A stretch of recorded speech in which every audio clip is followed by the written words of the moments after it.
മലയാളിയുടെ ഒരു ഇലക്ഷൻ അത്ര ഈസി ആയിട്ട് കോൾ ചെയ്യാൻ പറ്റുന്നൊരു കാര്യമല്ല. ഇപ്പോൾ UDF ഒരു ഹെവി അഡ്വാൻറ്റേജ് ഉണ്ട് എന്ന കാര്യം നമുക്കറിയാം.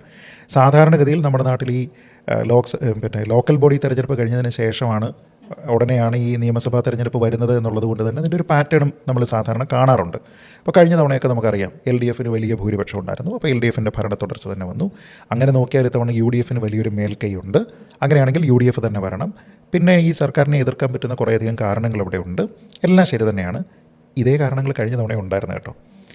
ഇതേ കാരണങ്ങൾ ഇവിടെ ഉണ്ടായിരുന്നിട്ടും കോവിഡ് ഉണ്ടായിരുന്നു. പക്ഷേ ഇതേപോലെ സർക്കാരിനെ എതിർക്കാൻ പറ്റുന്ന കാരണങ്ങളുണ്ടായിരുന്നു. സർക്കാരിൽ മുഖ്യമന്ത്രി അടക്കമുള്ള ആൾക്കാർ പ്രതിസന്ധിയിലായ നിരവധി വിഷയങ്ങളുണ്ടായിരുന്നു.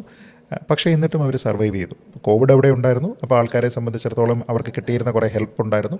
ഇത്തവണ അതില്ല എന്നുള്ളൊരു വ്യത്യാസമുണ്ട്. തന്നെയല്ല, ആൾക്കാർ ലോക്കൽ ബോഡിയിലൊക്കെ തന്നെ മാറി ചിന്തിക്കുന്നുണ്ട്.